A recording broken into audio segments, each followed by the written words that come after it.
Continuing on the question of contradictions, Googled a list of alleged Bible contradictions, and the very first thing that showed up was from American Atheists, from atheists.org, and I get their list of contradictions. So I thought it would be interesting to go through those and see what they've got.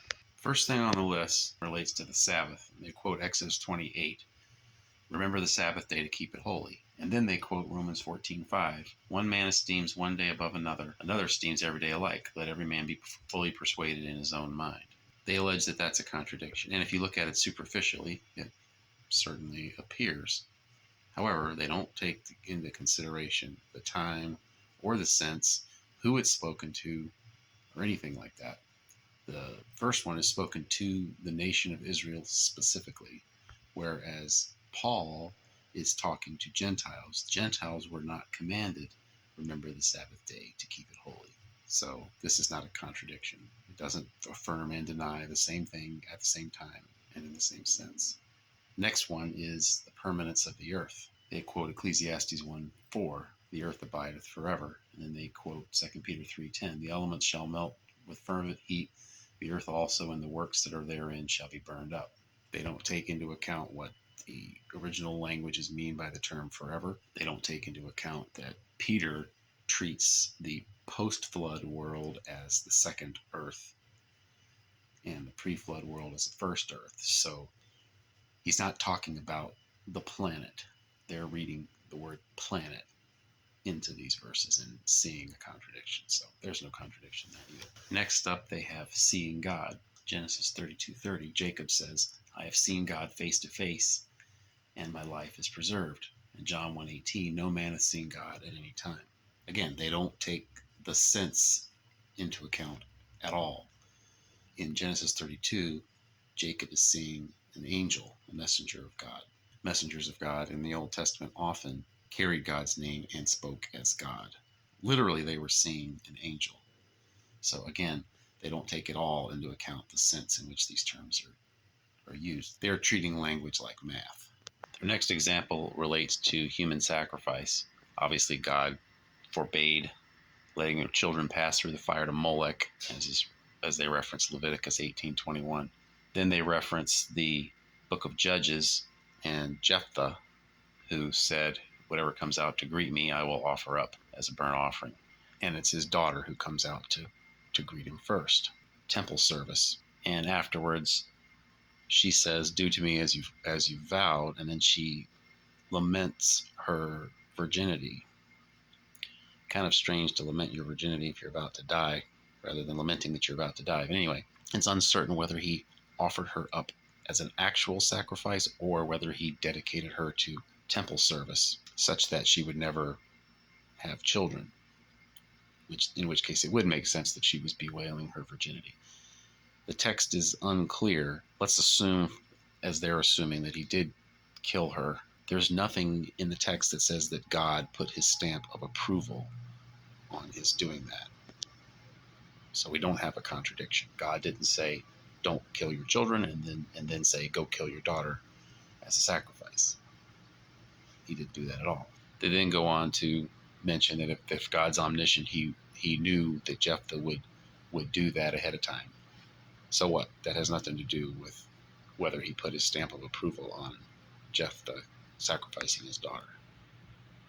And then the next example is on the power of God. They quote Matthew 19:26, with God all things are possible. And then they quote Judges 1:19, the Lord was with Judah, and he drave out the inhabitants of the mountain, but could not drive out the inhabitants of the valley because they had chariots of iron.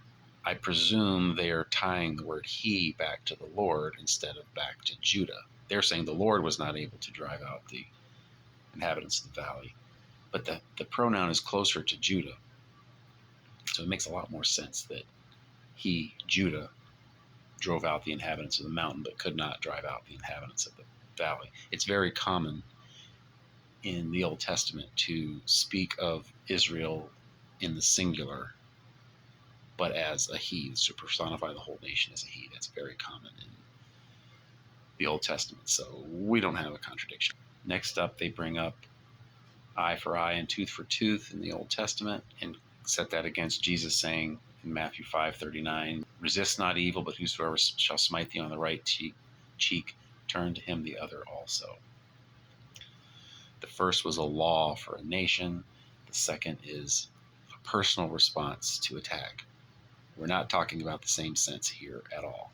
So, no contradiction. Besides, there was nothing in the law that said that the person who, for example, had his eye poked out by someone else couldn't forgive the person. Then they bring up circumcision, that in Genesis 17:10, Abraham was commanded that everyone be circumcised. But in Galatians 5:2, if you be circumcised, Christ shall profit you nothing. Again, they're just looking at this superficially. They're not taking the context into account. They're not taking the sense into account. They're not taking the time into account. The Genesis verse refers to Abraham and his descendants. In Galatians, Paul is talking about Gentiles who are not descendants of Abraham. Again, not the same sense, not the same situation. Then they bring up the fact that Abraham was married to his half-sister, and yet in the law of Moses, there's a commandment against being married to your sister. That commandment came later. Abraham was not under a commandment not to marry his half-sister. Then they go to trusting God. Good man obtains favor of the Lord, from Proverbs 12:2. But then they reference Job and him losing everything. They're not taking the sense into account here. What is it meant by favor? Job did have the favor of God. They're looking at it as the prosperity gospel. They're looking at it like Job's three friends did, that the favor of the Lord would be granted in terms of temporal blessings and wealth and things in this life. That view is explicitly rejected in the book of Job itself. Again, they're just being lazy here. Then the holy lifestyle. In Ecclesiastes 9:7, go thy way, eat thy bread with joy, and drink thy wine with a merry heart. Ecclesiastes 9:7. And then they reference 1 Corinthians 7:30, that they rejoice as they rejoice not. I'm not sure what contradiction they're seeing here. Certainly no command in 1 Corinthians 7 to not eat their bread with joy and to not drink their wine with a merry heart. No contradiction there either. Then they go to punishing crime. They reference Ezekiel 18:20, the son shall not bear the iniquity of the father. But in Exodus 20, verse 5, I, the Lord thy God, am a jealous God, visiting the iniquity of the fathers upon the children unto the third and fourth generation. The Ezekiel verse refers to the commandment to the people of Israel not to punish children for the sins of their fathers. But that doesn't mean that the consequences of fathers' sins don't come upon the children and grandchildren and great-grandchildren. The Exodus verse refers to what God does, not to what he's commanded man to do. So there's no contradiction there either. And temptation. James 1:13, let no man say when he is tempted, I am tempted of God, for God cannot be tempted with evil, neither tempteth he any man. But in Genesis 22:1, it says, and it came to pass after these things that God did tempt Abraham. Again, we got a sense problem here. They're treating language like math. They're treating tempt like it means exactly the same thing everywhere it's used. Context of James 1:13 is being tempted with evil. Abraham wasn't being tempted with evil. Abraham was being tested whether he would withhold his son from God.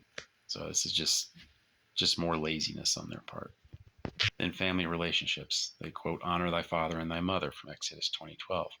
But then they refer to Luke 14:26. If any man come to me and hate not his father, mother, and wife, and children, and brethren, and sisters, yea, and his own life also, he cannot be my disciple. They ignore that Jesus spoke in parables, that Jesus spoke figuratively almost all the time.